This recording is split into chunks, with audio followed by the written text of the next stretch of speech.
Iba camino al aeropuerto para llevar la cartera que mi esposo había olvidado cuando el conductor de la aplicación de viajes cerró las puertas con seguro y dijo: «No te bajes del auto, confía en mí». Mi corazón se aceleró. Eran casi las 2 de la madrugada y estaba sola con un extraño en un lugar desolado. 5 minutos después, 3 patrullas de policía nos rodearon con las sirenas encendidas. Lo que descubrí esa noche destruyó todo lo que creía sobre mi vida. Pero antes de seguir, verifica si ya estás suscrito al canal y escribe en los comentarios: ¿desde dónde estás viendo este video? Nos encanta saber hasta dónde están llegando nuestras historias. Todo comenzó ese jueves, alrededor de las 12:30 de la noche. Yo acababa de empacar la maleta de Ricardo, mi esposo, quien necesitaba viajar deprisa a Monterrey. Dijo que era por una reunión urgente con inversionistas, algo sobre cerrar un contrato importante para la empresa. No pregunté. Nunca preguntaba. Durante los 4 años de nuestro matrimonio, había aprendido a ser la esposa comprensiva, esa que apoya sin hacer preguntas incómodas. Ricardo siempre fue el esposo perfecto a mis ojos. Atento, trabajador, exitoso. Dirigía una consultora financiera que prosperaba cada vez más. Vivíamos en un departamento amplio en un barrio exclusivo de Guadalajara. Teníamos 2 autos importados en el garaje y yo podía dedicarme a mi trabajo como diseñadora gráfica, laborando desde casa, sin presiones económicas. Era el tipo de vida que muchas mujeres sueñan con tener. Mientras guardaba los últimos artículos en su maleta, noté que Ricardo parecía más ansioso de lo normal. Revisaba su celular cada 2 minutos y sus manos temblaban ligeramente mientras elegía las corbatas. Lo atribuí al estrés del viaje repentino. Me dio un beso rápido en la frente, murmuró un «te amo» apresurado y salió por la puerta cargando la maleta y el portafolio de la laptop. El sonido de la puerta cerrándose resonó por el departamento vacío. Suspiré, sintiendo ese vacío familiar que siempre me invadía cuando él viajaba. Fui a su oficina para apagar las luces y ordenar el desorden de papeles que había dejado esparcidos sobre el escritorio. Fue entonces cuando mis ojos encontraron un objeto de cuero marrón escondido entre los portafolios. La cartera de Ricardo. Mi corazón se aceleró de inmediato. Esa cartera contenía todo: documentos, tarjetas de crédito, dinero. ¿Cómo abordaría el avión sin su identificación oficial? ¿Cómo pagaría cualquier cosa sin las tarjetas? Tomé la cartera con manos temblorosas y la abrí para confirmar. Allí estaban todos sus documentos, intactos. Miré el reloj de pared. 12:40 de la noche. El vuelo de Ricardo era a las 3 de la mañana. Aún tenía tiempo de llevarle la cartera al aeropuerto si salía de inmediato. Intenté llamarle a su celular, pero las llamadas iban directo al buzón de voz. Probablemente lo había puesto en modo avión, o tal vez estaba manejando y no podía contestar. No había tiempo que perder. Necesitaba actuar. El problema es que no manejo bien de noche. La luz de los faros de otros autos me marea y tengo dificultad para ver los carriles. Nuestro chofer particular ya se había ido hace horas. La única opción era pedir un auto por aplicación. Tomé mi celular y abrí la aplicación con los dedos nerviosos. Necesitaba encontrar un conductor rápidamente. La ansiedad crecía en mi pecho como una bola de fuego. Imaginé a Ricardo llegando al aeropuerto, buscando frenéticamente la cartera en sus bolsillos, entrando en pánico al darse cuenta de que la había olvidado. Él necesitaba esa cartera. Yo necesitaba llevársela. Después de unos minutos que parecieron eternos, un conductor aceptó la carrera. Su nombre apareció en la pantalla: Javier. Auto negro, placa terminación 4. Su calificación era alta, 5 estrellas. La aplicación mostraba que estaba a solo 7 minutos de distancia. Me puse rápidamente una chamarra sobre el pijama, me coloqué un pañuelo cubriendo mi cabello y tomé mi bolso. Guardé la cartera de Ricardo con cuidado, como si fuera un tesoro precioso. En cierto modo, lo era. Esa cartera representaba mi misión de ser la esposa perfecta, esa que resuelve los problemas y se encarga de todo. 5 minutos después, el timbre del interfono sonó. Miré por la cámara y vi el auto negro estacionado frente al edificio. Bajé rápidamente por el elevador, crucé el vestíbulo y salí a la calle. La noche estaba fría y húmeda, típica de mayo en Guadalajara. Las calles del barrio estaban desiertas, iluminadas solo por los postes de luz anaranjada que creaban sombras extrañas en las aceras. Abrí la puerta trasera del auto y entré. El interior estaba limpio y olía a un ambientador de lavanda. El conductor era un hombre de unos 50 años, cabello canoso en las sienes, rostro delgado y cansado. Me saludó con un asentimiento de cabeza silencioso, sin decir una palabra. «Buenas noches», dije, intentando sonar natural. «Necesito ir al aeropuerto, terminal de vuelos nacionales. Es urgente». Él solo asintió y comenzó a conducir. El silencio dentro del auto era pesado, casi sofocante. No había música sonando en la radio, no había conversación, solo el sonido del motor y el ruido de los neumáticos en el asfalto mojado. Intenté llamar a Ricardo una vez más, pero nuevamente fue al buzón de voz. Le envié un mensaje por WhatsApp. «Amor, olvidaste tu cartera. Voy a llevártela al aeropuerto. Espérame en el vestíbulo de embarque». El mensaje quedó con solo una palomita. No fue entregado. Me recosté en el asiento, intentando calmar mis nervios. Miré por la ventana y vi la ciudad pasar rápidamente. Salimos del barrio residencial y entramos en la avenida principal que llevaba a la carretera. El tráfico estaba sorprendentemente libre para una noche de jueves. No había casi ningún auto en la pista. Fue entonces cuando comencé a notar algo extraño. El conductor, Javier, miraba constantemente por el espejo retrovisor. No solo chequeos normales de tráfico, sino miradas largas e intensas, como si estuviera buscando algo. O a alguien. Nuestros ojos se encontraron por el espejo algunas veces, y cada vez que eso sucedía, un escalofrío recorría mi espalda. Había algo en su expresión que me incomodaba. No era amenazante, exactamente, pero había una tensión en su rostro, una preocupación que no lograba entender. Apreté la cartera de Ricardo contra mi pecho, de repente muy consciente de que estaba sola en un auto con un extraño, en medio de la madrugada, yendo a un aeropuerto distante. Las historias que había leído en las redes sociales sobre crímenes involucrando conductores de aplicaciones comenzaron a invadir mi mente como fantasmas indeseados. ¿Todo bien?, pregunté, intentando romper el silencio pesado. Javier no respondió de inmediato. Cambió de carril bruscamente, haciendo que mi cuerpo se bamboleara en el asiento. Mi corazón comenzó a latir más rápido. «Disculpa», dijo finalmente, su voz ronca y baja, «solo revisando el tráfico». Pero no había tráfico. La carretera estaba prácticamente vacía. Tomé mi celular discretamente y fingí estar revisando alguna aplicación, pero en realidad tenía el dedo sobre el botón de emergencia de la propia aplicación de transporte. Si algo sucedía, necesitaría estar lista para pedir ayuda. Conforme nos acercábamos al aeropuerto, la tensión en el auto aumentaba.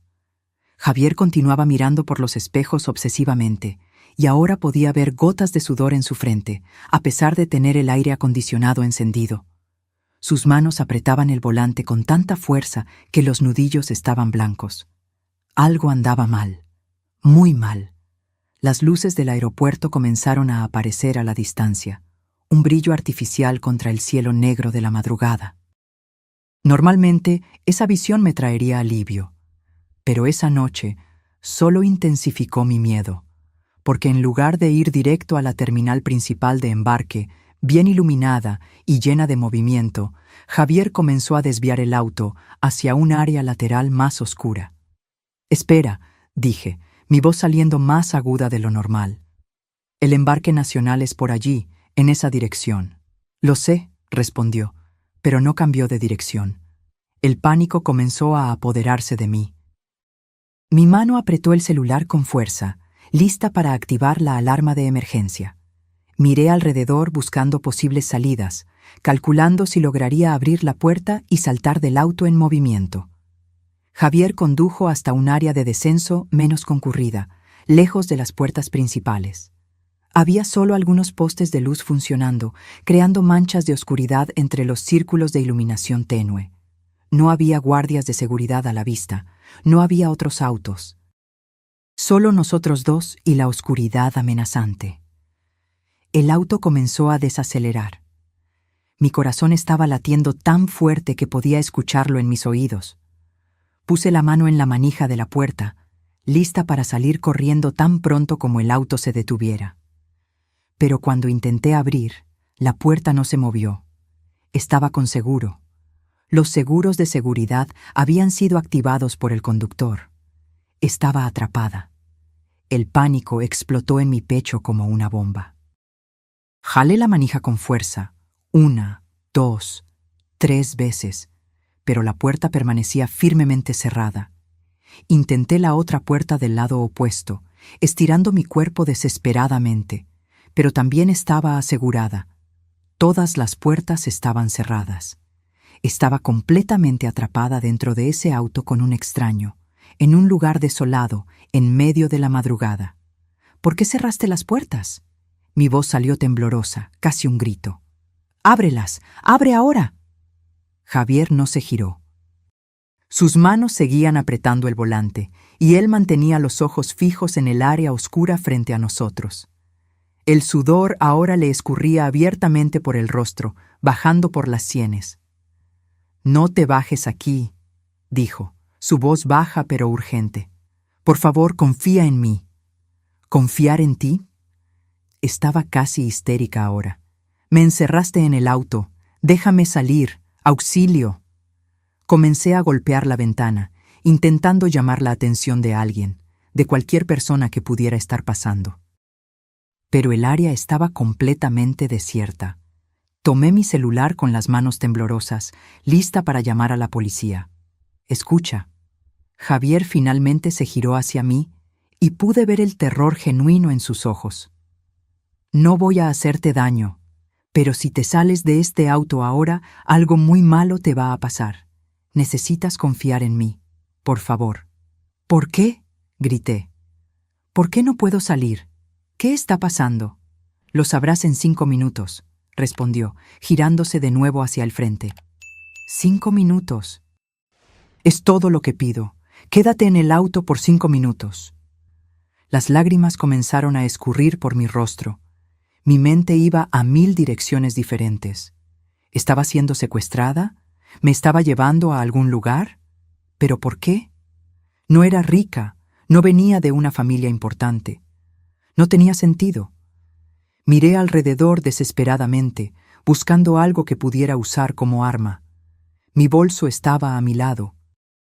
Dentro de él había un spray de pimienta que siempre cargaba, pero estaba enterrado en el fondo, y tendría que revolver todo para encontrarlo. Los segundos pasaban como horas. Javier permanecía inmóvil en el asiento de adelante, mirando obsesivamente hacia afuera, como si estuviera esperando algo, o a alguien. «¿Trabajas para mi esposo?», pregunté de repente, una nueva teoría surgiendo en mi mente confundida. «¿Él te mandó a nacer esto? ¿Es algún tipo de prueba?». «No conozco a tu esposo», Javier respondió sin mirar hacia atrás. «Pero conozco a tu papá». Mi sangre se heló. ¿Mi papá? Mi voz salió como un susurro. «Mi papá murió hace 3 años. Lo sé, yo trabajé para él. Fui jefe de su seguridad personal durante 15 años. Los recuerdos comenzaron a volver. Mi padre era dueño de una cadena de tiendas de materiales de construcción. Tenía seguridad personal, especialmente después de que nuestra familia comenzó a recibir amenazas de competidores. Recordaba vagamente a un hombre mayor, siempre presente en las sombras cuando mi papá iba a eventos importantes. «Javier», susurré, finalmente haciendo la conexión. «Tú eres el Javier que trabajó con mi papá». «Sí». Él asintió ligeramente. «Antes de morir, tu papá me pidió un último favor. Me hizo jurar que cuidaría de ti, aunque fuera a la distancia, que te mantendría a salvo». «¿Qué tiene eso que ver con ahora? ¿Por qué me encerraste en este auto?». Porque recibí información, más temprano hoy, de que algo iba a pasarte esta noche. Algo muy malo. Mi corazón estaba latiendo tan fuerte que dolía. ¿Qué tipo de cosa? Ibas a ser secuestrada. Tan pronto como salieras de este auto, había un hombre esperando en las sombras para drogarte y llevarte. Cuando vi que habías pedido un auto para venir al aeropuerto en medio de la madrugada, sola, hackeé el sistema y acepté la carrera antes de que otro conductor pudiera. Necesitaba ser yo quien te recogiera, para protegerte. Intenté procesar lo que estaba diciendo. Parecía una locura, como una historia de película, pero el terror genuino en su rostro, la tensión en su cuerpo, todo parecía demasiado real para ser mentira. ¿Quién querría secuestrarme?, pregunté, mi voz fallando. No tengo dinero. No soy nadie importante. Tienes mucho dinero, Javier dijo con calma. La herencia que te dejó tu papá, y estás casada con alguien que sabe exactamente cuánto vale esa herencia. El mundo pareció detenerse a mi alrededor. ¿Ricardo? Javier no respondió, pero su silencio fue respuesta suficiente. Miré la cartera de mi esposo que aún sostenía contra mi pecho, y de repente parecía pesar toneladas. ¿Ricardo había olvidado la cartera a propósito? ¿Sabía que yo vendría corriendo a traerla al aeropuerto? ¿Todo esto era una trampa? No, susurré. No. Ricardo me ama. Él nunca me haría esto. Estás equivocado. Mira, Javier señaló el reloj en el tablero. Faltan 2 minutos. ¿2 minutos para qué? Todo mi cuerpo temblaba ahora. No sabía si debía creerle o intentar escapar de cualquier manera, pero algo en la sinceridad de su voz, en el terror de sus ojos, me hizo quedarme. Me quedé sentada allí, conteniendo la respiración, contando los segundos. 90 segundos, 60 segundos, 30 segundos. Y entonces, exactamente cuando el reloj marcó las 2:05, luces rojas y azules explotaron a nuestro alrededor. 3 patrullas de policía surgieron de diferentes direcciones, rodeando nuestro auto completamente. Sirenas ensordecedoras rasgaron el silencio de la noche. Policías saltaron de los autos con armas en mano, gritando órdenes. Pero no nos estaban apuntando a nosotros. Estaban apuntando a algo detrás de nuestro auto, en las sombras que no lograba ver bien. Giré la cabeza y vi cuando los policías se lanzaron sobre una figura escondida detrás de un pilar de concreto. Era un hombre vestido todo de negro, usando un pasamontañas. Intentó correr, pero fue derribado violentamente en el suelo. 2 policías lo dominaron mientras un tercero retiraba algo del bolsillo de su chaqueta. Una jeringa. Y un paño que parecía estar empapado en algo químico. Mi estómago se revolvió. Ese hombre estaba allí esperándome. Si hubiera salido del auto, como había sido mi plan, me habría agarrado, puesto ese paño en mi rostro, drogado. Y luego, ¿qué? ¿Llevado a dónde? ¿Para hacer qué conmigo? Las lágrimas volvieron, pero esta vez eran diferentes. No eran lágrimas de miedo a Javier, sino de terror absoluto por lo que casi había sucedido. Un policía golpeó la ventana del conductor. Javier bajó el vidrio. Operación exitosa, el policía dijo. El sospechoso está bajo custodia. Están a salvo ahora. Javier finalmente quitó el seguro de las puertas del auto. El sonido del clic de la cerradura siendo liberada fue el sonido más dulce que he escuchado en la vida. Pero no podía moverme. Mi cuerpo estaba paralizado por el shock. Javier se giró hacia mí, su rostro ahora más relajado, aunque aún preocupado. «Siento mucho haberte asustado», dijo suavemente. «Pero si te hubiera contado lo que estaba pasando, podrías haber entrado en pánico e intentado salir del auto de todos modos. Necesitaba mantenerte dentro, mantenerte a salvo, hasta que la policía llegara». «¿Cómo supiste?», logré preguntar.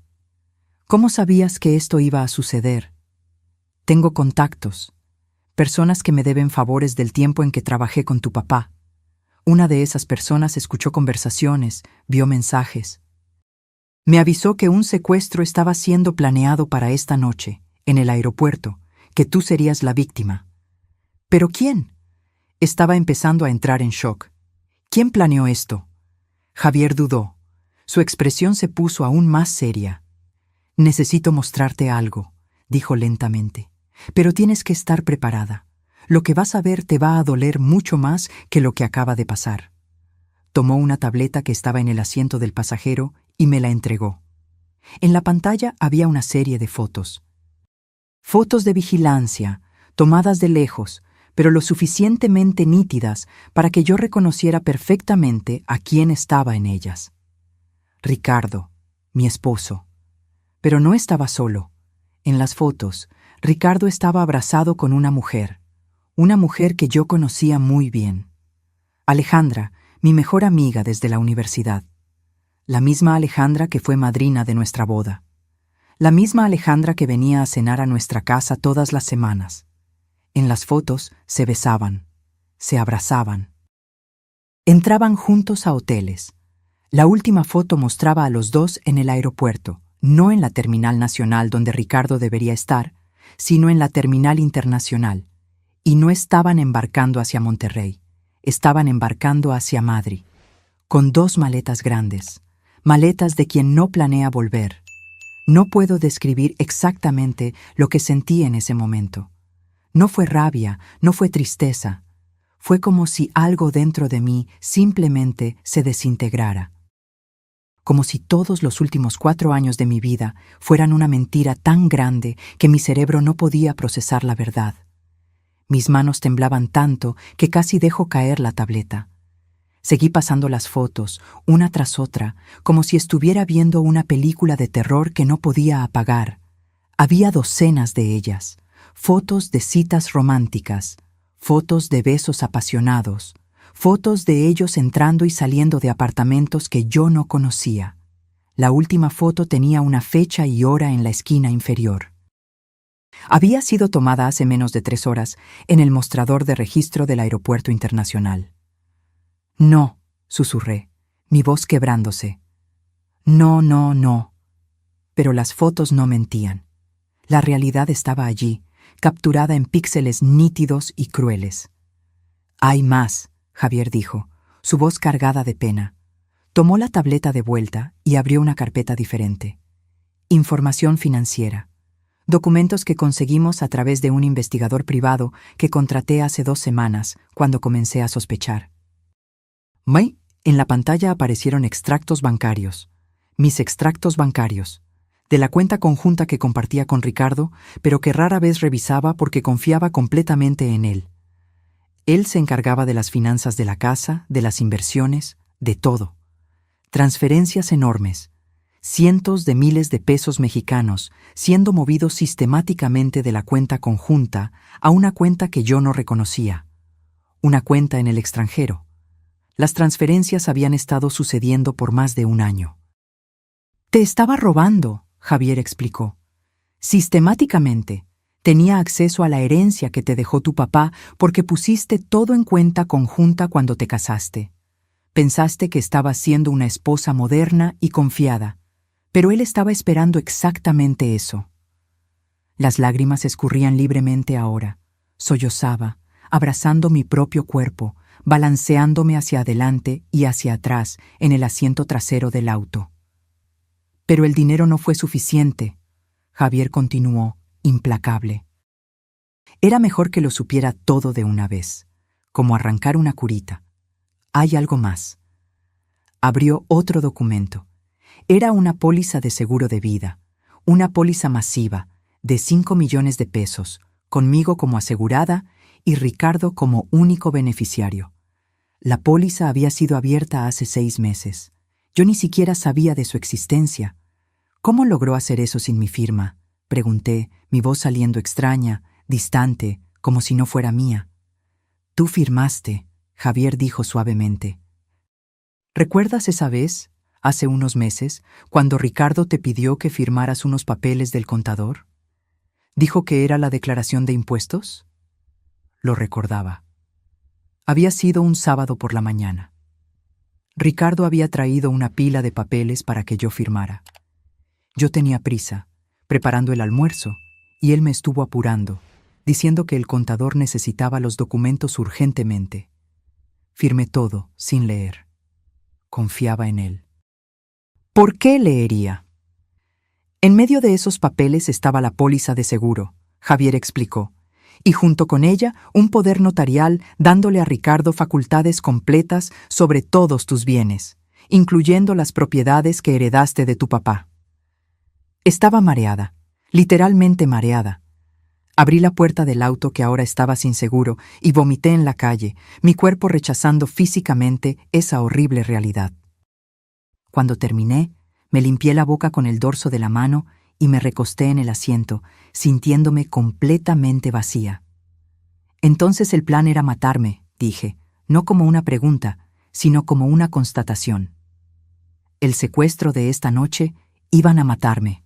Ricardo se quedaría con el seguro, con las propiedades, con todo, y estaría en Madrid con Alejandra, comenzando una nueva vida con mi dinero. Exactamente. Javier asintió. El hombre que la policía acaba de arrestar es un criminal conocido. Fue contratado para hacer el trabajo sucio. Después del secuestro, tu cuerpo probablemente sería encontrado en algún lugar, simulando un asalto que salió mal. Ricardo estaría en otro país, con una coartada perfecta. Regresaría a México como el esposo devastado, lloraría en las entrevistas, recibiría las condolencias y luego desaparecería a Portugal con toda tu herencia. Era un plan perfecto, diabólico, pero perfecto. ¿Cómo descubriste todo esto?, pregunté. ¿Cómo supiste que iba a suceder esta noche? Cuando tu papá estaba muriendo, Javier comenzó, me hizo prometer que cuidaría de ti. Él tenía un presentimiento sobre Ricardo, ¿sabes? Nunca le gustó, nunca confió completamente en él. Dijo que había algo falso en la forma en que Ricardo te miraba, como si estuviera evaluando una inversión en lugar de mirar a la mujer que amaba. Recordé las discusiones entre mi papá y Ricardo. Recordé cómo mi papá había estado en contra de la boda al principio. Pensé que era solo un padre sobreprotector que no quería aceptar que su hija estaba creciendo. Pero él había visto algo que yo, ciega de pasión, no pude ver. Después de que tu papá murió, seguí vigilándote de lejos, Javier prosiguió. No todo el tiempo, pero periódicamente. Revisaba sus redes sociales, mantenía contacto con algunos empleados de la empresa de tu papá que ahora trabajaban para ti. Y hace 3 meses, uno de esos contactos me dijo algo extraño. Ricardo había preguntado sobre cómo vender propiedades heredadas sin llamar la atención de las autoridades fiscales. Eso me hizo sospechar. Contraté a un investigador privado. Fue él quien descubrió el romance con Alejandra, las transferencias de dinero, la póliza de seguro falsa. Todo comenzó a encajar. Y hace una semana, mi contacto en el bajo mundo criminal me avisó que alguien había puesto un contrato en la cabeza de una joven mujer rica. La descripción coincidía contigo. Yo no sabía exactamente cuándo o dónde sucedería, pero me mantuve en alerta máxima. Hoy por la noche, cuando vi tu solicitud de viaje en el sistema al aeropuerto, sola, en la madrugada, lo supe. Era la oportunidad perfecta para un secuestro, lugar público, pero con áreas desoladas, horario en que estarías vulnerable, y la coartada perfecta para Ricardo, que estaría en otro país. Hackeé el sistema de la aplicación para asegurar que yo sería el conductor asignado. Y alerté a mis contactos en la policía. Estaban monitoreando la situación, esperando que el criminal apareciera. El plan era atraparlo en flagrancia. Estaba escuchando todo, pero parecía un sueño, una pesadilla de la que no podía despertar.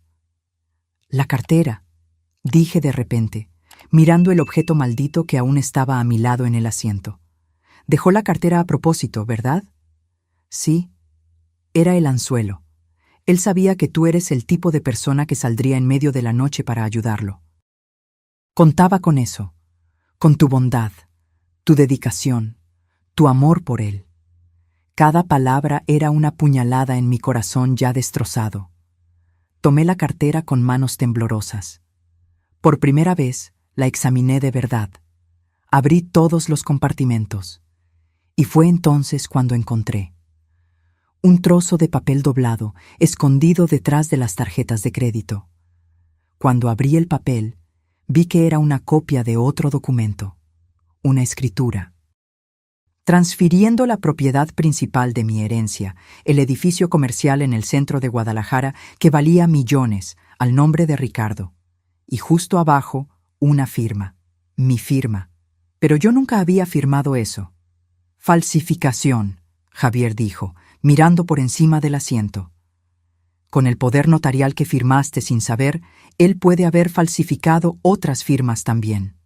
Probablemente ya transfirió varias propiedades a su nombre. Todo planeado para que, tan pronto como murieras, él ya tuviera el control legal de todo, sin complicaciones, sin esperar testamento, sin familia peleando por la herencia. Era genial, era monstruoso. Miré por la ventana del auto. La policía aún estaba lidiando con el secuestrador. Una ambulancia había llegado. Otros policías estaban asegurando el perímetro, recolectando evidencias. Y en algún lugar allá dentro de ese aeropuerto, en la terminal internacional, Ricardo estaba esperando para embarcar. Esperando partir hacia Madrid con Alejandra, con mi dinero, esperando recibir la noticia de que el plan había funcionado. Que yo estaba muerta. Pero yo no estaba muerta. Estaba bien viva y absolutamente furiosa. La tristeza que me había consumido comenzó a transformarse en algo diferente, algo frío y cortante. Una rabia cristalina que me dio una claridad mental que no tenía en horas. ¿Dónde están?, pregunté, mi voz ahora firme. Ricardo y Alejandra, ¿dónde exactamente están? Javier revisó el reloj. Su vuelo sale en 40 minutos, Puerta Internacional 12. Pero no puedes simplemente ir y confrontarlos, sería peligroso. No voy a confrontarlos, dije, mi mente ya trabajando, planeando. Todavía no. Necesito ser inteligente al respecto. Miré a Javier, a ese hombre que apenas conocía, pero que había salvado mi vida, que había cumplido la promesa que hizo a mi padre moribundo. Dijiste que tienes un investigador privado. ¿Es bueno? El mejor. ¿Y tus contactos en la policía? ¿Pueden ayudar con lo que voy a necesitar? Javier sonrió por primera vez esa noche. Una sonrisa pequeña, pero genuina. ¿Qué tienes en mente? No dormí esa noche. ¿Cómo podría? Mientras Ricardo embarcaba hacia Madrid, creyendo que su plan se estaba desarrollando perfectamente, yo estaba en una comisaría dando mi declaración completa. El secuestrador había confesado todo cuando fue confrontado con las evidencias. Dijo que había sido contratado por un hombre al que conocía solo como Leo. La descripción coincidía perfectamente con Ricardo. Había mensajes de texto en un celular desechable con instrucciones detalladas sobre dónde recogerme, cuándo actuar y cómo hacerlo parecer un asalto seguido de homicidio. Las evidencias eran abrumadoras, pero el delegado que estaba a cargo del caso me dio un consejo que nunca voy a olvidar. Señora, me dijo, mirándome con esos ojos cansados de quien ya ha visto de todo en la vida, tenemos suficientes evidencias para arrestar a su esposo tan pronto como regrese a México. Pero si usted quiere realmente destruir su plan completamente, si quiere recuperar todo lo que le robó, necesita ser más lista que eso. ¿Qué quiere decir? Él no puede saber que usted sabe. Si se entera de que el secuestrador fue arrestado, de que el plan falló, nunca va a regresar a México.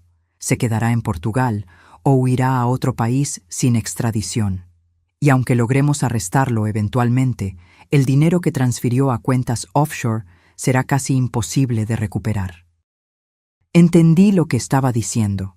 Si quería verdadera justicia, necesitaba jugar el juego de Ricardo. Necesitaba fingir que nada había pasado. ¿Pero cómo voy a hacer eso?, pregunté. Él esperará recibir la noticia de mi muerte. Cuando eso no suceda, va a sospechar. Exactamente, el delegado concordó. Por eso usted necesita crear una historia que explique por qué no fue al aeropuerto, por qué está viva, pero de una forma que no levante sospechas. Pasamos las siguientes horas elaborando un plan. Con la ayuda de Javier, del investigador privado y de una fiscal especializada en crímenes financieros que se unió a nosotros, creamos una historia perfecta. Cuando el sol comenzó a salir, yo estaba de vuelta en mi departamento. Parecía un lugar diferente ahora. Cada rincón guardaba memorias que yo ahora sabía que eran falsas. El sofá donde veíamos televisión juntos. La cama donde hacíamos el amor. La cocina donde yo preparaba su desayuno favorito todos los domingos. Todo mentira, todo fachada, pero no podía demostrar que sabía, no todavía. Me acosté en la cama que aún olía a su perfume y forcé mis ojos a cerrarse por algunas horas. Necesitaba estar descansada para lo que vendría a continuación. A las 9 de la mañana, mi celular sonó. Era Ricardo. Miré la pantalla por un largo momento antes de contestar.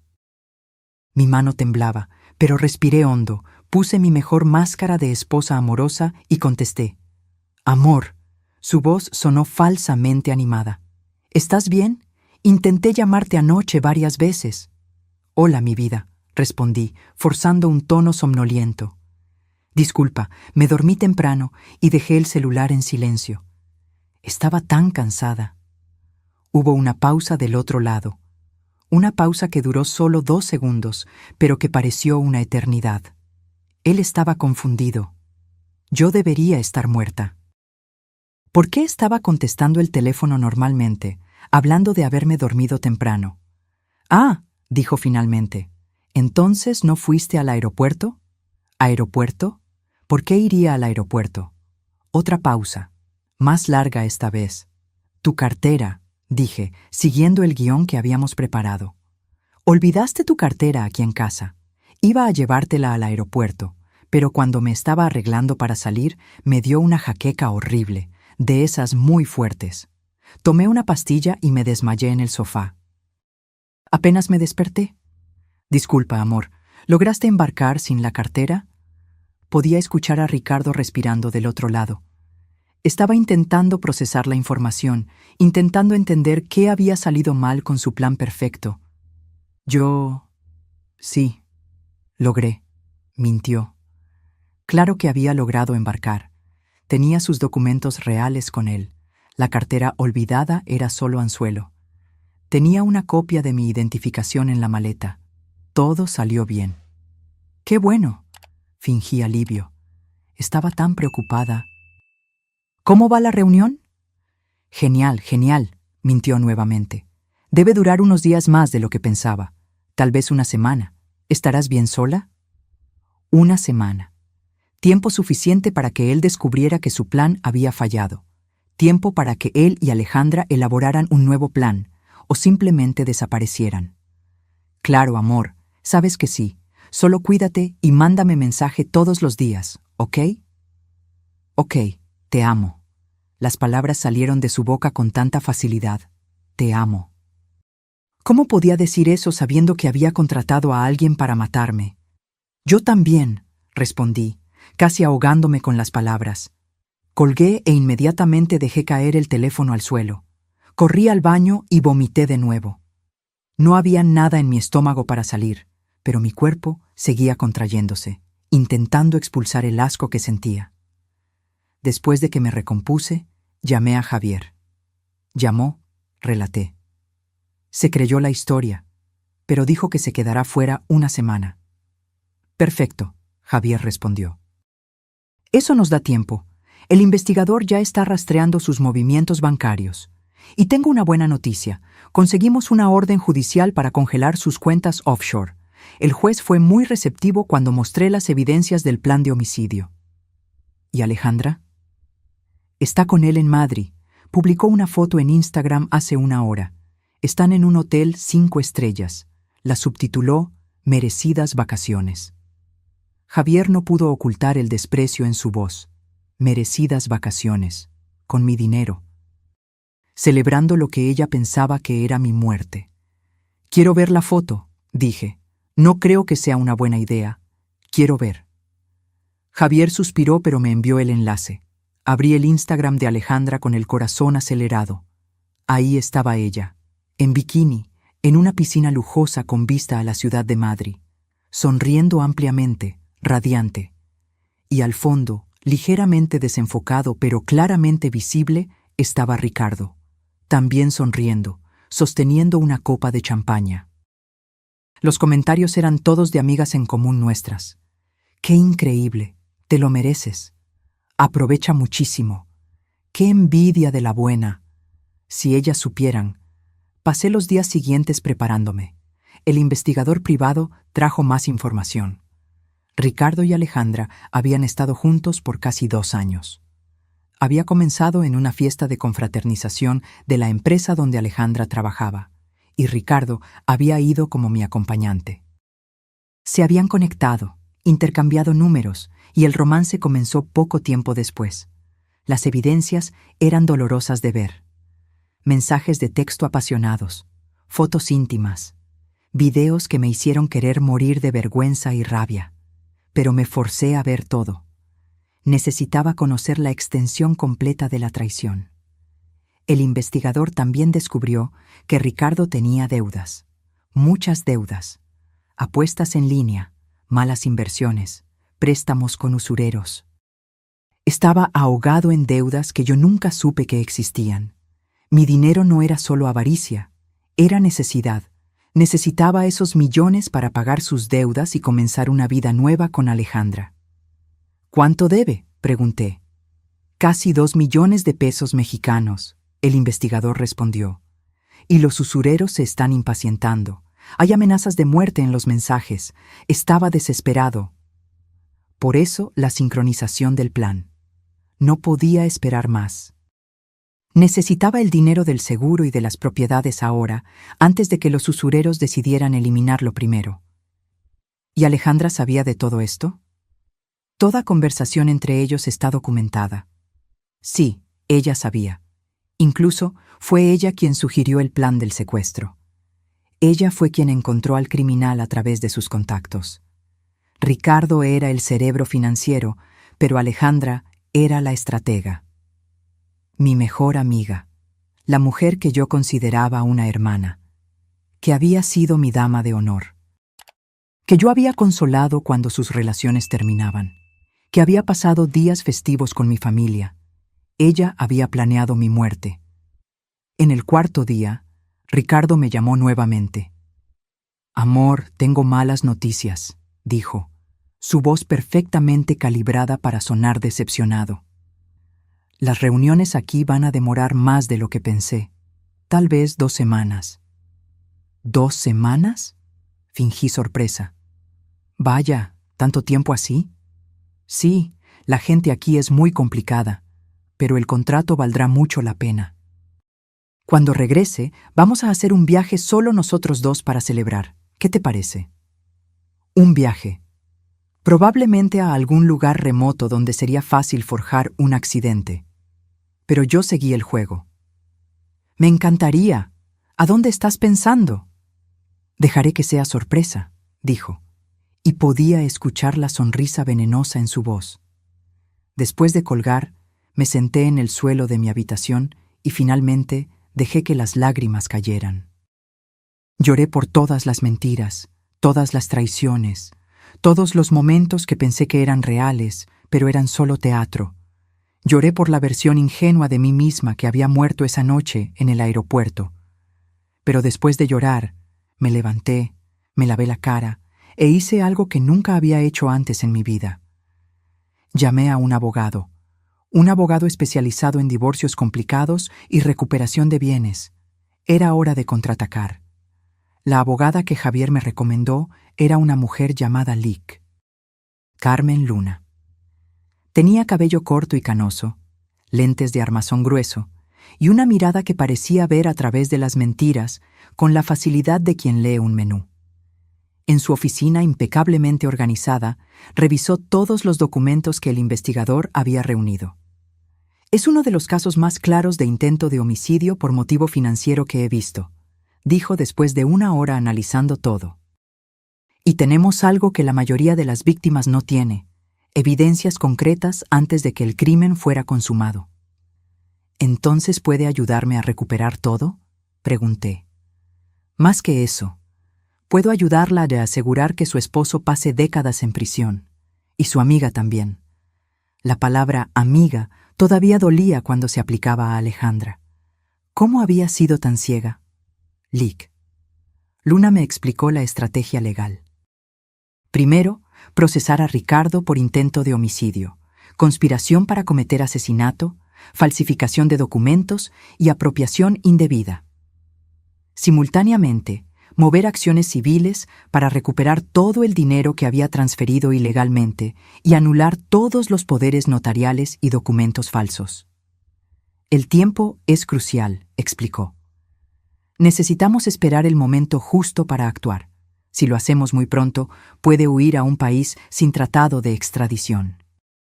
Si esperamos demasiado, puede disipar más activos. ¿Cuándo sería el momento ideal? Cuando regrese a México, cuando pise suelo mexicano de nuevo, pensando que está a salvo, que su plan está funcionando. Es ahí donde actuamos. Pero ¿cómo vamos a hacerlo regresar? Puede simplemente quedarse en Portugal indefinidamente. Lic. Luna sonrió. Era una sonrisa que no tenía nada de calidez. Era la sonrisa de un depredador que acaba de avistar a la presa. Ahí es donde entra nuestro anzuelo. Usted le va a ordenar que regrese, y él vendrá corriendo. Pasamos las siguientes horas planeando cada detalle. Era arriesgado, pero podía funcionar. Tenía que funcionar. Esa noche grabé un mensaje de video para Ricardo. Tenía que parecer natural, espontáneo, así que grabé varias veces hasta que sonó perfecto. «Hola, amor», comencé, forzando una sonrisa. «Sé que estás súper ocupado allá, pero tuve una noticia y no podía esperar para contarte. ¿Recuerdas ese terreno que mi papá tenía en Polanco, en la Ciudad de México? Ese que siempre pensamos que no valía mucho. Pues, apareció un comprador, y está ofreciendo 25 millones de pesos al contado». Hice una pausa para dejar que el número hiciera efecto. Sé que es una locura, pero es una constructora grande. Quieren desarrollar un edificio de lujo allí, pero lo mejor es que quieren cerrar el trato esta semana. El corredor dijo que si no acepto pronto, van a buscar otro terreno. Yo no quería decidir algo tan grande sin ti aquí. ¿Crees que puedas regresar unos días antes? ¿Solo para que firmemos los papeles juntos y decidamos qué hacer con todo ese dinero? Te amo. Vuelve pronto. Envié el video y esperé. La respuesta llegó en menos de 15 minutos. Amor, qué noticia increíble. 25 millones. Claro que voy a regresar. Voy a reajustar todo aquí. Llego pasado mañana. No firmes nada sin mí, ¿ok? Vamos a decidir esto juntos. Te amo muchísimo. Había pescado al pez. Claro que no había ningún comprador. No había ninguna oferta de 25 millones. Era todo mentira. Pero Ricardo no lo sabía. Todo lo que veía eran más millones para poner en su cuenta offshore. Más dinero para sostener su vida nueva con Alejandra. Mordió el anzuelo, avisé a Lic, Luna y Javier. Llega en 2 días. Perfecto, Lic. Luna respondió. Voy a preparar todos los documentos legales. En el momento en que él llegue a México, tendremos órdenes de arresto, órdenes de bloqueo de cuentas, todo listo. Pero tenemos que esperar a que pise el aeropuerto. ¿Y Alejandra? Ella todavía está en Madrid. Nuestra jurisdicción no alcanza hasta allá. Pero tenemos una solicitud de prisión preventiva internacional en proceso. Tan pronto como intente entrar a cualquier país con tratado de extradición con México, será arrestada. Los siguientes 2 días fueron los más largos de mi vida. Intenté mantener la apariencia de normalidad. Salía de casa, iba al supermercado, respondía mensajes de otras amigas como si nada estuviera pasando. Pero por dentro, yo era un manojo de ansiedad y anticipación. Ricardo me enviaba mensajes constantemente, diciendo lo ansioso que estaba por volver, cuánto me extrañaba, cómo íbamos a celebrar esa increíble venta del terreno. Cada mensaje era una mentira tan bien construida que, si no supiera la verdad, habría creído completamente. La noche antes de su llegada, no pude dormir. Me quedé mirando al techo, repasando el plan cientos de veces en mi cabeza. ¿Y si algo salía mal? ¿Y si sospechaba? ¿Y si huía antes de que la policía pudiera arrestarlo? Pero no. Tenía que confiar en el plan. Tenía que confiar en que la justicia se haría. La mañana de la llegada de Ricardo, Lic. Luna me llamó. Todo está listo. La Policía Federal estará en el aeropuerto. En el momento en que pase por inmigración, será arrestado. ¿Quiere estar allí? Sí, respondí sin dudar. Quiero ver su cara. Encontré a Javier en la entrada del aeropuerto. Tenía una expresión seria pero de apoyo. Juntos, fuimos hasta una sala de observación que la Policía Federal había preparado. Desde allí, podíamos ver el área de desembarque internacional a través de un vidrio espejado. Eran las 3 de la tarde, cuando el vuelo de Madrid finalmente aterrizó. Mi corazón latía tan fuerte que pensé que iba a explotar. Vi cuando los primeros pasajeros comenzaron a salir, arrastrando sus maletas, algunos siendo recibidos por familiares felices. Y entonces lo vi. Ricardo salió por la puerta de desembarque, arrastrando su maleta, usando el traje gris que yo había comprado para él en su último cumpleaños. Estaba sonriendo, revisando el celular, probablemente enviándome un mensaje diciendo que había llegado. Se dirigió a la fila de inmigración, sin prisa, sin preocupación en el mundo. Presentó el pasaporte al oficial, que lo escaneó en el sistema. Fue cuando todo cambió. Vi al oficial decir algo por la radio. Inmediatamente, 2 policías federales se acercaron a Ricardo por detrás. Él todavía no se había dado cuenta de nada. Seguía sonriendo, esperando recibir el pasaporte de vuelta. Cuando los policías tocaron sus hombros, él se giró, confundido. Uno de los policías dijo algo que no logré escuchar desde donde estaba. La expresión de Ricardo cambió de confusión a shock absoluto en cuestión de segundos. Comenzó a hablar, gesticulando, intentando explicar algo. Pero los policías no estaban interesados en explicaciones. Uno de ellos sostuvo el brazo de Ricardo mientras el otro sacaba unas esposas. Fue cuando Ricardo entró en pánico. Intentó soltarse, mirando alrededor desesperadamente, como si buscara una salida. Pero estaba rodeado. Más policías se acercaron. Las esposas fueron colocadas en sus muñecas. Y fue en ese momento que miró en dirección al vidrio espejado. Él no podía verme, pero nuestros ojos se encontraron a través del vidrio. No sé si fue coincidencia o si algún instinto primitivo le dijo dónde estaba yo. Pero juro que pude ver el momento exacto en que entendió. El momento en que se dio cuenta de que yo sabía todo, que el plan había fallado, que había sido atrapado. La expresión en su rostro fue de puro terror. Gritó algo, intentó correr aún estando esposado, pero fue derribado al suelo por los policías. Otros viajeros observaban la escena impactados, tomando sus celulares para filmar. Ricardo estaba siendo arrastrado por el suelo del aeropuerto, gritando mi nombre, cuando finalmente me derrumbé. Caí de rodillas en esa sala de observación, sollozando descontroladamente. No era tristeza, era alivio, era rabia, era satisfacción. Era todo mezclado en una tormenta emocional que no podía controlar. Javier me abrazó, dejándome llorar en su hombro como si fuera mi padre. Y en ese momento lo era. Era la figura paterna que mi padre ya no estaba aquí para ser. Era el protector que había salvado mi vida y ahora me estaba ayudando a recuperarla. Se acabó, susurró. Estás a salvo ahora. Se acabó. Pero no había acabado. Todavía no completamente. Ricardo fue llevado directamente a una celda en la comisaría de la Policía Federal en el aeropuerto. Lic. Luna me informó que tenía derecho a un abogado y que probablemente guardaría silencio hasta que uno llegara.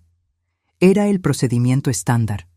Pero lo que ella no esperaba era que Ricardo comenzara a hablar de inmediato, intentando hacer un trato, intentando echar la culpa a otros. Está diciendo que fue coaccionado, Lic. Luna me llamó 2 horas después del arresto, diciendo que Alejandra planeó todo, que ella lo amenazó, que él era la víctima. ¿Y la policía le cree? Claro que no. Tenemos los mensajes entre ellos. Tenemos las transferencias bancarias que él mismo autorizó. Tenemos la declaración del criminal contratado identificando específicamente a Ricardo como quien le pagó. Solo está intentando reducir su sentencia. ¿Y Alejandra? ¿Sabe que Ricardo fue arrestado? Todavía no. Está en Madrid. Publicó una foto en Instagram hace una hora de un restaurante elegante, completamente ajena. Miré la foto en mi celular. Alejandra estaba deslumbrante en un vestido rojo, sosteniendo una copa de vino, sonriendo a la cámara como si no tuviera una preocupación en el mundo. El subtítulo decía: La vida es bella cuando estás con quien amas. Cuando estás con quien amas. Estaba hablando de mi esposo, del hombre al que ella había ayudado a planear mi asesinato. Quiero hablar con él, dije de repente. Con Ricardo. Quiero verlo cara a cara. No lo recomiendo, Lick. Luna respondió de inmediato. Puede ser muy traumático para usted, y él puede intentar manipularla. Es lo que personas así hacen. Necesito hacerlo. Necesito mirarlo a los ojos y preguntar por qué. Hubo una larga pausa del otro lado de la línea. Está bien, lo arreglaré, pero yo iré con usted. Y será en una sala supervisada, con guardias presentes. Si en algún momento usted quiere salir, salimos. ¿De acuerdo? De acuerdo. El encuentro fue programado para el día siguiente. Pasé la noche entera sin dormir, ensayando lo que diría, imaginando cómo sería mirar al hombre que amé y ver a un extraño. Cuando llegué a la comisaría, mis manos temblaban tanto que Javier, que insistió en acompañarme junto con la abogada, tuvo que sostener mi brazo para guiarme por los pasillos. Ricardo estaba en una sala de interrogatorio. A través de una ventana de vidrio pude verlo antes de entrar. Ya no estaba usando el traje elegante.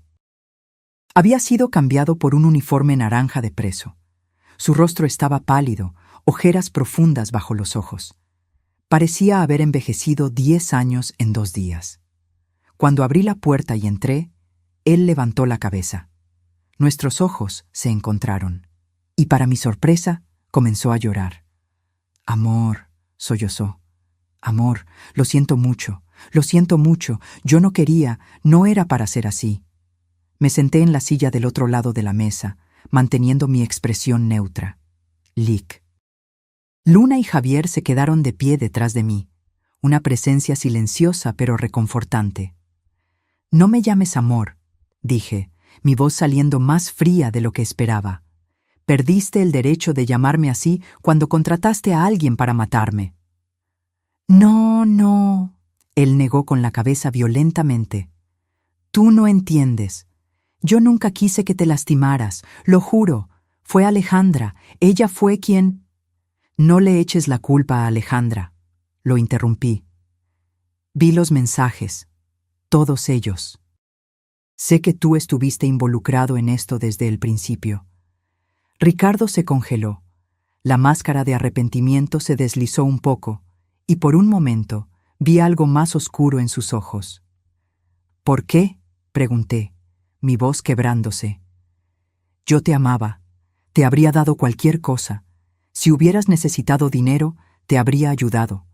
Si ya no me amabas, podríamos habernos divorciado. ¿Por qué elegir matarme? Él miró hacia abajo, a sus propias manos esposadas sobre la mesa. No lo entenderías, murmuró.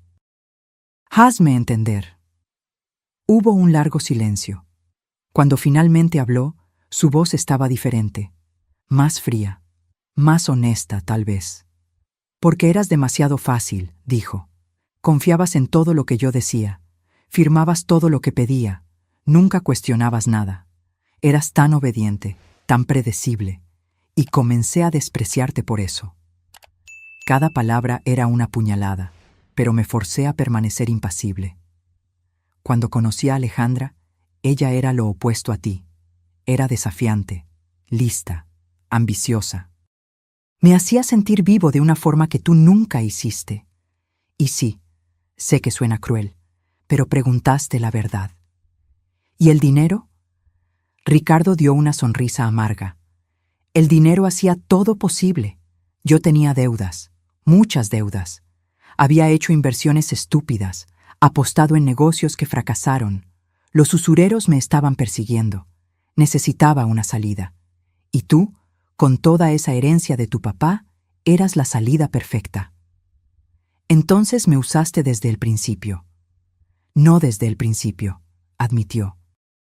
Al principio, realmente me gustabas, pero cuando tu papá murió y heredaste todo, fue cuando me di cuenta del potencial, y cuando las deudas comenzaron a apretar, cuando Alejandra entró en escena, el plan comenzó a tener sentido.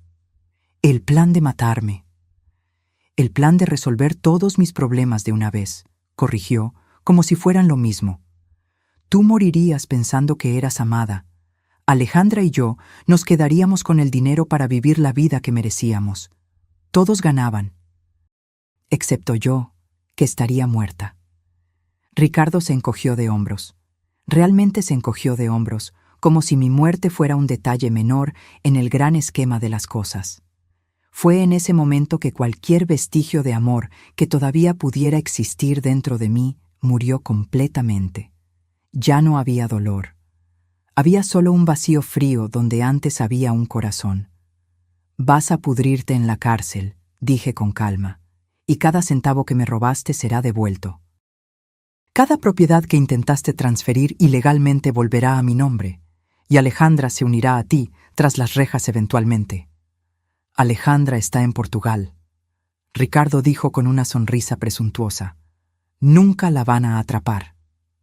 Ya veremos, me levanté. Espero que ambos hayan aprovechado bien estos días de libertad, porque serán los últimos que tendrán por los próximos 20 o 30 años.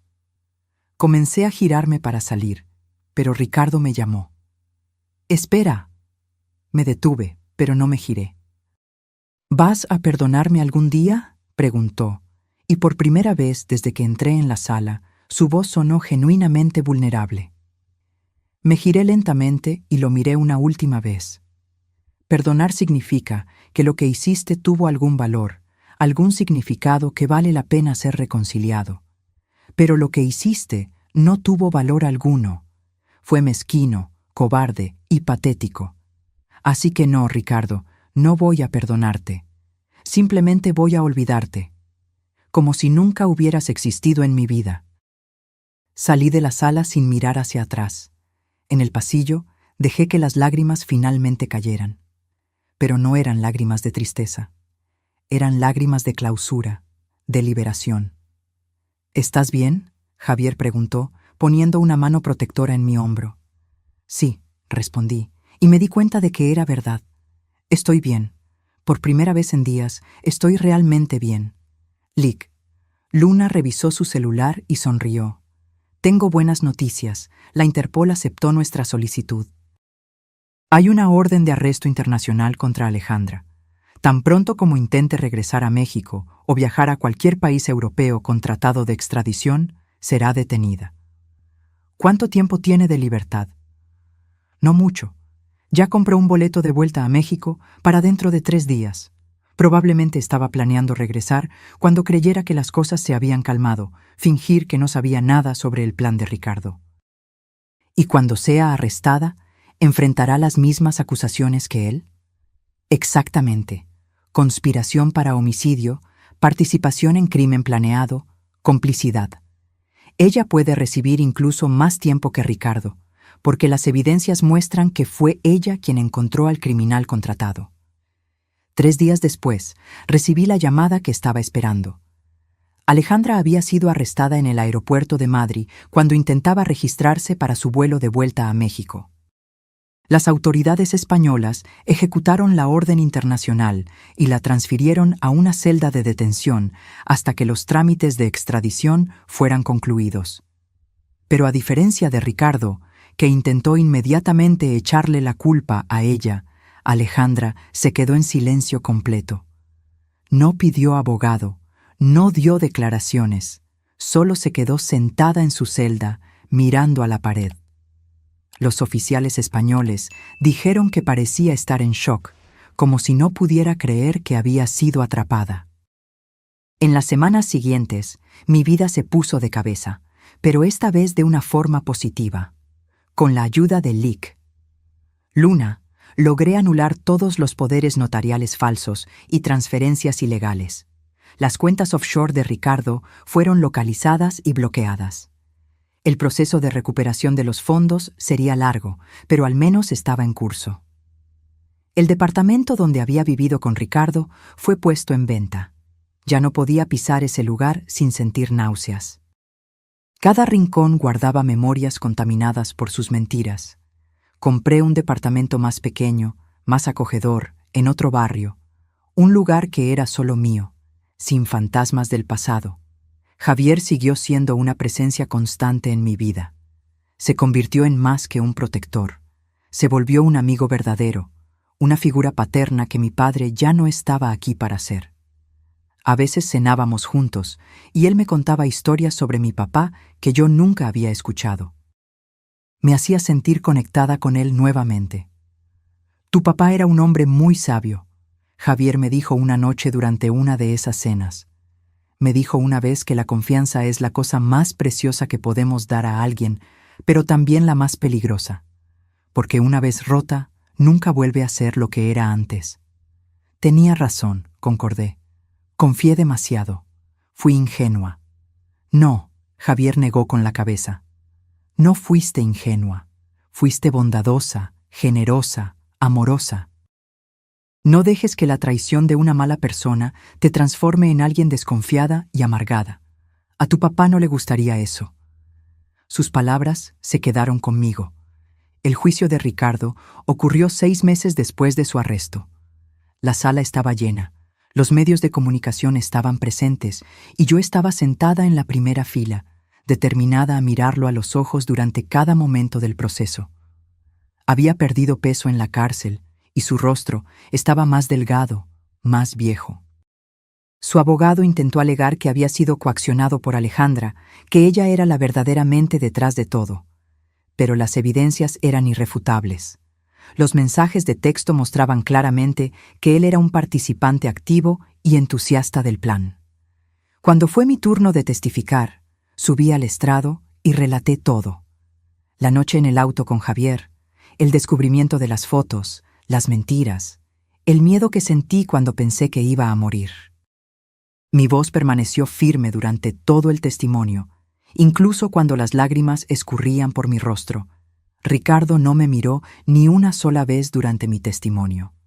Mantuvo los ojos bajos, con la apariencia de un hombre que ya había aceptado su destino.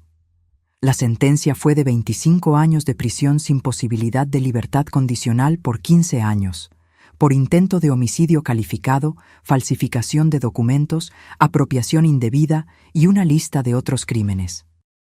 Cuando el juez golpeó el martillo, sentí un peso enorme siendo levantado de mis hombros. La justicia se había hecho. Alejandra fue extraditada a México 3 meses después del juicio de Ricardo. Su juicio fue aún más dramático, porque a diferencia de él, ella decidió luchar. Contrató al mejor abogado que pudo encontrar, e intentó argumentar que había sido manipulada por Ricardo, que ella era víctima de sus mentiras también. Pero las evidencias no permitían esa narrativa. Los mensajes mostraban que muchas veces era Alejandra quien tomaba la iniciativa, quien hacía las sugerencias más sórdidas. Fue ella quien encontró al criminal para secuestrarme. Fue ella quien sugirió hacerlo parecer un asalto que salió mal. El peor momento del juicio fue cuando la fiscalía presentó una conversación entre Alejandra y Ricardo que ocurrió días antes del intento de secuestro. En esa conversación hablaban sobre cómo sería la vida nueva de ellos después de que yo estuviera fuera del camino. Alejandra incluso mencionó que parte del dinero sería usado para hacerse una cirugía plástica, para verse aún más bonita para Ricardo. Ella había calculado el valor de mi vida y decidido que valía menos que una cirugía estética. Cuando me llegó la hora de testificar en su juicio, Alejandra finalmente me miró a los ojos. Y diferente a Ricardo, que parecía arrepentido, aunque falsamente, Alejandra me miró con odio puro, como si yo fuera la villana de la historia por haber sobrevivido. Alejandra, el fiscal le preguntó durante su propio testimonio, ¿Tiene algo que decirle a la víctima? Alejandra me miró directamente y dijo, sí, siempre fuiste aburrida, siempre fuiste sosa. Ricardo solo estuvo contigo por el dinero desde el principio. Me lo dijo varias veces. Nunca fuiste suficiente. Las palabras deberían haberme dolido, pero en su lugar me hicieron darme cuenta de que Alejandra nunca había sido mi amiga, ni antes de Ricardo ni durante. Ella siempre había sido una actriz representando un papel, esperando el momento justo de mostrar sus verdaderos colores. Gracias por mostrarme quién eres en realidad, respondí con calma. Ahora sé que no perdí una amiga, porque nunca tuve una. Alejandra recibió 20 años de prisión. Un poco menos que Ricardo, pero aún así una sentencia significativa. Cuando fue llevada de la sala del tribunal, esposada y llorando, me di cuenta de que no sentía satisfacción. No sentía alegría por su castigo. Sentía solo vacío. Y luego, alivio de que ese capítulo estaba finalmente cerrado. Un año después de los juicios, mi vida había encontrado un nuevo ritmo. Volví a trabajar como diseñadora gráfica, pero ahora con una confianza que nunca tuve antes. Abrí mi propio estudio y me estaba yendo bien. Hice nuevos amigos, personas genuinas que entraron en mi vida y me mostraron lo que significa la verdadera amistad. Comencé a ir a terapia para procesar todo el trauma, y lentamente aprendí a confiar de nuevo, pero de forma más sabia esta vez. Javier siguió siendo parte importante de mi vida. Me llevaba a cenar una vez a la semana, me aconsejaba sobre decisiones de negocios y siempre estaba disponible cuando necesitaba hablar. Nunca cobró nada por haber salvado mi vida. Dijo que había hecho una promesa a mi papá, y honrar esa promesa era pago suficiente. En una tarde de jueves, exactamente 2 años después de esa noche terrible en el aeropuerto, recibí una carta. Era de Ricardo, de la prisión. Me quedé mirando el sobre por un largo tiempo, decidiendo si debía abrirlo o simplemente tirarlo. La curiosidad ganó. La carta era larga, páginas y páginas de su letra siempre impecable. Hablaba sobre cómo la prisión lo había cambiado, cómo tenía tiempo para pensar en todo lo que había hecho mal. Decía que finalmente entendía la gravedad de sus acciones, que estaba haciendo terapia y trabajando en convertirse en una mejor persona. En la última página escribió: «Sé que no merezco tu perdón y no lo estoy pidiendo. Solo quería que supieras que lo siento de verdad.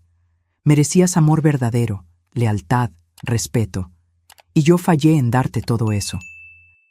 Espero que hayas encontrado la felicidad que siempre mereciste».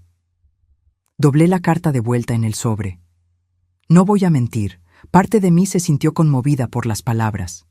Pero otra parte, la parte que había crecido y madurado a través de esta experiencia, sabía que palabras bonitas no cambiaban acciones horribles. Puse la carta en una caja donde guardaba todos los documentos del proceso. Un día, tal vez años en el futuro, podría mirar hacia atrás y perdonarlo, no por él, sino por mí, para finalmente dejar ir cualquier vestigio de rencor. Pero hoy no era ese día. Esa noche, me senté en el balcón de mi departamento nuevo, mirando las luces de la ciudad. Pensé en cómo mi vida había cambiado dramáticamente en 2 años. Cómo había pasado de ser una esposa ingenua y confiada a una mujer que casi fue asesinada, a alguien que luchó por justicia y venció.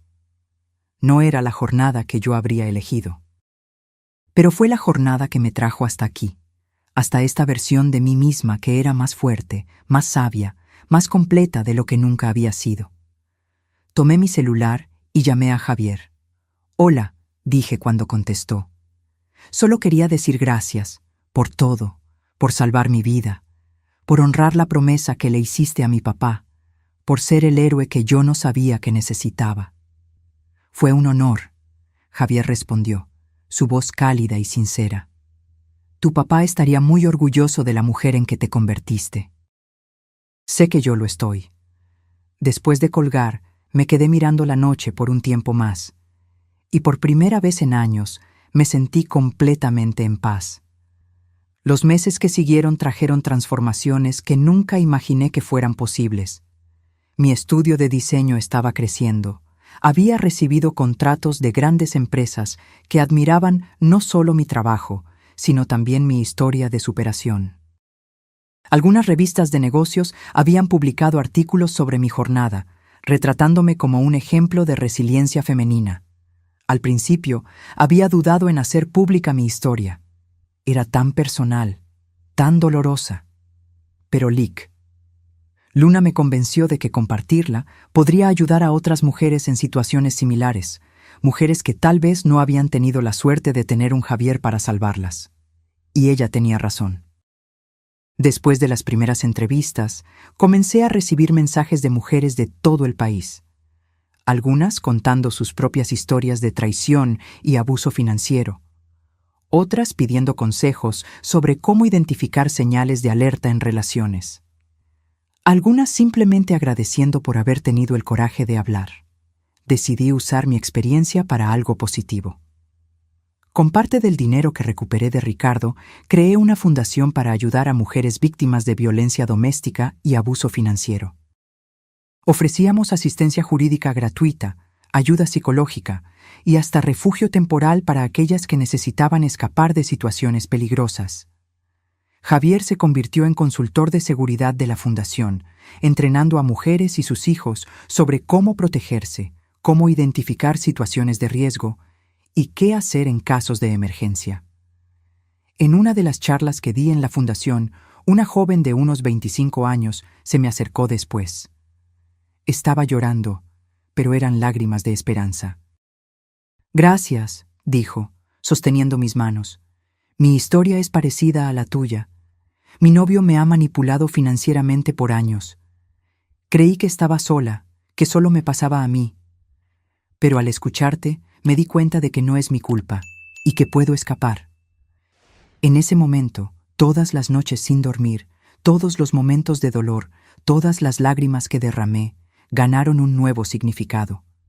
Mi sufrimiento no había sido en vano si podía ayudar aunque fuera a una sola persona. La vida personal también comenzó a florecer de maneras inesperadas. Había conocido a alguien, un arquitecto llamado Andrés, que había hecho el proyecto de la nueva sede de la fundación. Era gentil, genuino y, lo más importante, paciente con mi trauma y mis barreras. «No tengo prisa», me dijo en una de nuestras primeras citas, cuando le expliqué que necesitaba ir despacio, que era difícil confiar después de todo lo que había pasado. «Vale la pena esperar por ti».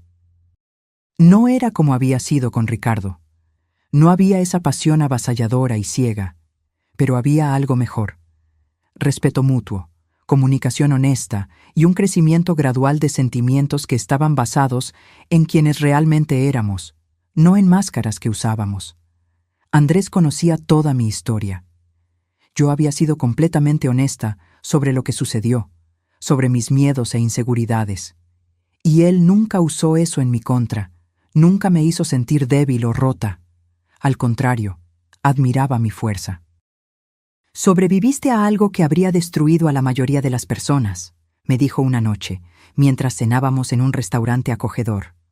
«Y no solo sobreviviste, sino que transformaste ese dolor en algo que ayuda a otras personas. Eso es extraordinario». 3 años después de esa noche fatídica en el aeropuerto, recibí otra carta. Esta vez era de Alejandra. Al igual que la de Ricardo, esta carta estaba llena de peticiones de disculpa, de arrepentimiento, de promesas de que ella había cambiado.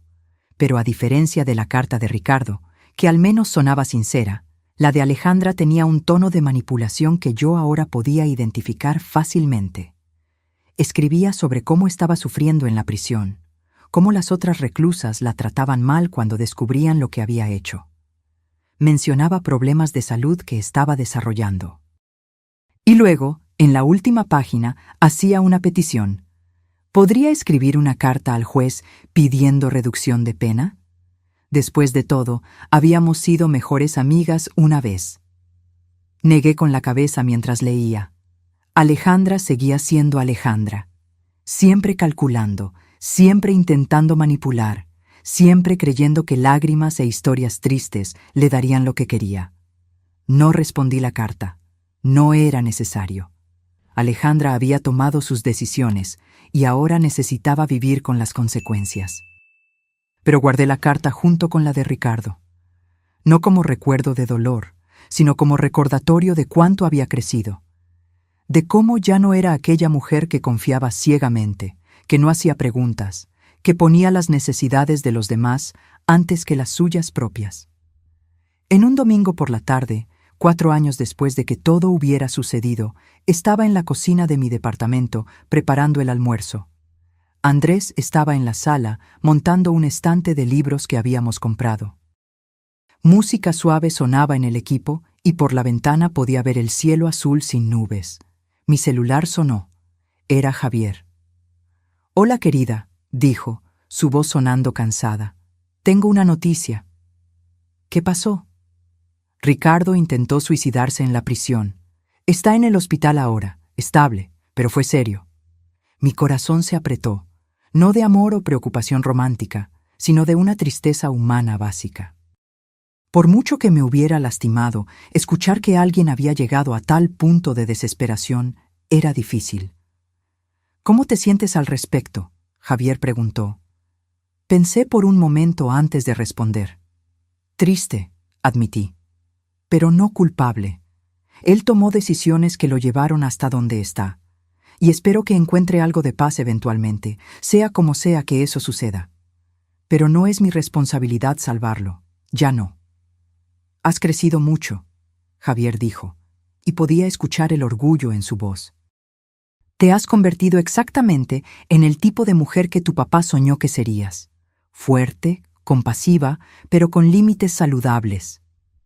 Después de colgar, me quedé parada en la cocina por un momento, procesando la noticia. Andrés vino a abrazarme por detrás, apoyando su barbilla en mi hombro. «¿Todo bien?», preguntó suavemente. «Sí», respondí, y era verdad. Todo bien. Esa noche, después de que Andrés se fue a casa y yo estaba sola en el departamento, tomé una caja que guardaba en el fondo del armario.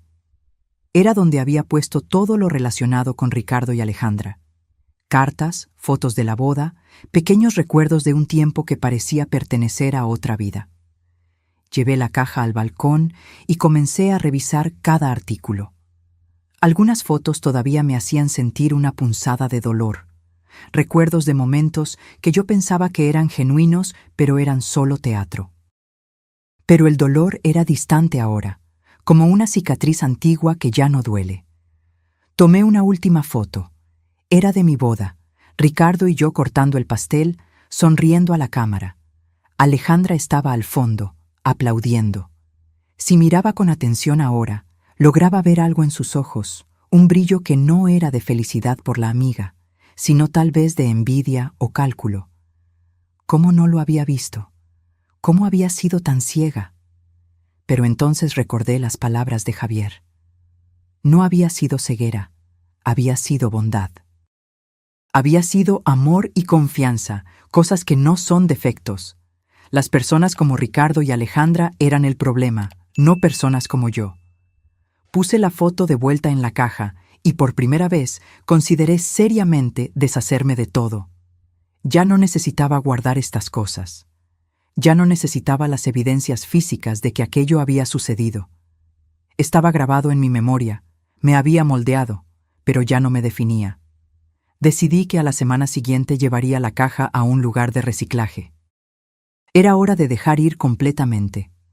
5 años después de esa noche en el aeropuerto, mi vida era irreconocible de lo que había sido. Andrés y yo nos habíamos casado en una ceremonia pequeña e íntima, solo con personas que realmente amábamos. Javier me llevó al altar, asumiendo el papel que mi padre habría hecho. La fundación estaba floreciendo, ya había ayudado a cientos de mujeres a escapar de situaciones peligrosas. Mi estudio de diseño era un éxito. Y lo más importante, yo era feliz. Genuinamente, profundamente feliz. No era una felicidad ingenua como había sido antes. Era una felicidad informada, templada por experiencias difíciles, pero real aún así. tal vez incluso más real por eso. Recibí una última notificación sobre Ricardo. Había sido transferido a un ala psiquiátrica de la prisión después del intento de suicidio. Estaba recibiendo tratamiento y, según informes, estaba finalmente haciendo progreso real en aceptar responsabilidad por sus acciones. Espero que sea verdad. No por mí, sino por él. Todo el mundo merece la oportunidad de convertirse en una mejor persona, incluso si eso sucede tras las rejas. En cuanto a Alejandra, escuché a través de Lick. Luna, que se había convertido en una prisionera modelo. Estaba estudiando Derecho a través de un programa a distancia y ayudando a otras reclusas con cuestiones legales. Si era genuino o solo otra manipulación para reducir la pena, no lo sé. Pero elijo creer que las personas pueden cambiar, aunque no sea mi papel facilitar eso para ellas. Hoy, cuando cuento mi historia, ya no es con dolor o rabia, es con extraña gratitud. Gratitud por haber sobrevivido. Gratitud porque Javier honró la promesa que le hizo a mi padre. Gratitud por las lecciones aprendidas de la manera más difícil posible. Aquella noche en el aeropuerto, cuando Javier cerró las puertas del auto y dijo, «Confía en mí», fue el momento en que mi vida cambió para siempre. Fue el momento en que descubrí que el mundo no siempre es lo que parece, que personas que amamos pueden traicionarnos, pero también que existen ángeles guardianes en lugares inesperados. Si pudiera volver atrás en el tiempo y cambiar esa noche, ¿cambiaría todo lo que sucedió? No sé si lo haría, porque esta jornada, por dolorosa que haya sido, me transformó en la mujer que soy hoy, una mujer de la que no tengo vergüenza de ser. Y al final de cuentas, tal vez esa sea la mejor venganza contra aquellos que intentaron destruirme. No solo sobreviví, sino que prosperé. Ahora, si te gustó esta historia, haz clic en suscribirse y dime en los comentarios qué parte te dejó con la boca abierta. Y no olvides hacerte miembro para tener acceso a videos exclusivos que no publico aquí. Te espero allí.